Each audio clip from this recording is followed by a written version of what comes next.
Yeah, let's see if we can get, we got one wall done in here. Let's see if we can start getting some bench space on it. That way I can get some of the stuff off the floor. It'll make it easier to keep going that way. So the plan is over time, we want a full length bench down these entire two sections. And I've never been one for benches in the middle of a floor. I have one upstairs, but that's more a symptom of the way the roof's built, things like that. So I don't want to be clonking my head off of the rafters up there on the gambrel edges. But so anyway, I kind of like them tight to a wall. I like them about 2 feet wide. I found over the years anything much over 2 feet wide, I'm reaching for stuff all the time, or a little bit harder to keep clean. I don't know why. Maybe it's just because I'm so disorganized. But what we have, we're going to build the frames out of these out of hemlock. I've got a bunch of old hemlock 2x4s here that are still fairly straight. And we're just going to put a couple ledger boards on, you know, for the top and then for a shelf on the bottom. And then we'll get this section built, and then we can get this little bench that has our vise, drill press, all that. We can get all that stuff transferred over here.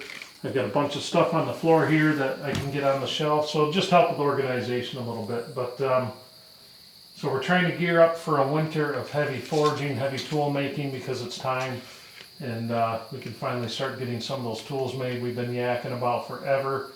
But so this is a big part of it. I may run the camera in the house tomorrow while I'm working on the floors and stuff like that. Not sure yet, guys, so we'll just see what happens there. If any of you have been curious what's going on in the house. So anyway, we're going to get to it. As far as bench designs, nothing real. I don't do anything very fancy, not when it comes to workbenches. Eventually I'd like to make a nice traditional carpenter's bench. I think that would be really cool to do. But when it's just plain utility benches, this thing's going to get beat up pretty good here in the forge. We're going to have a vise on it. The top's going to be 2 layers of pressure treated plywood. That's because it's what I have kicking around, left over from something. And a layer of FRP board on top of that. I like the FRP board because if you have to work on something small like a chainsaw, I do a lot of chainsaw stuff. It's nice, you can see the screws real easy, it wipes down nice, you get oil on it, you can wipe it down really easily, protects the bench underneath. What I do with it, you have one side that's textured, I flip it over so the smooth side is up. I don't glue it down or anything like that, I'll bolt the tools right down through it, that'll hold it in place. So nothing real fancy there, but it works for what I do. So anyway, let's get after it. When I'm doing these benches, I'm not huge, I don't do a lot of measuring at first. I'll kind of get it at a height where I think it's comfortable for me. Usually that ends up to be about 40 inches to the top.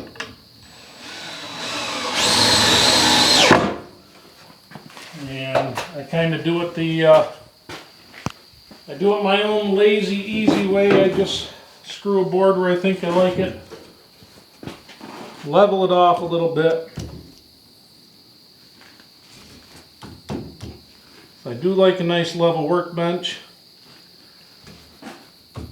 When you're using old rough cut boards, and not a very good idea. Not a very good idea to follow those lines on those, because a lot of times they're not going to be as level as you would like them.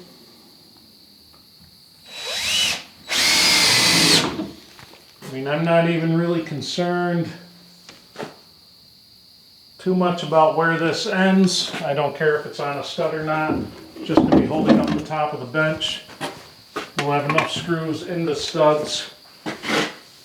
It shouldn't go anywhere. I've got a smorgasbord of 4-inch screws and 4.5 inchers and stuff like that.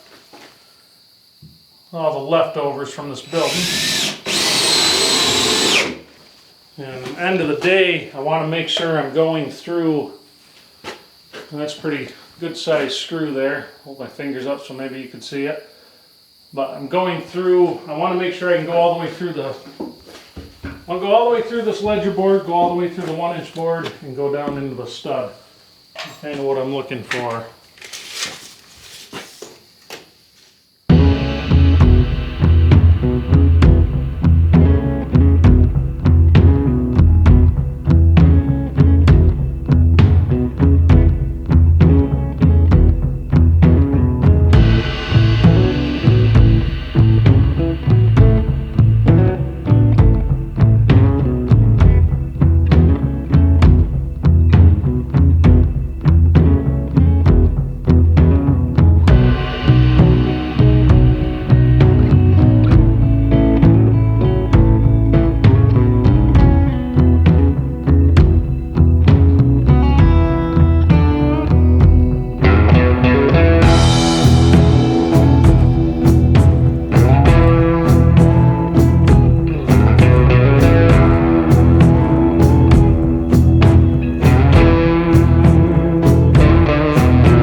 pretty damn square.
Well, we finally have a workbench down here in this forging area.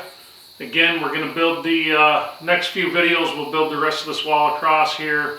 Obviously, what has to be done is pretty obvious if you've been watching for a while. But I'm trying to get this area set up. I need to get it set up pretty quick because we got to get this forge cooking here.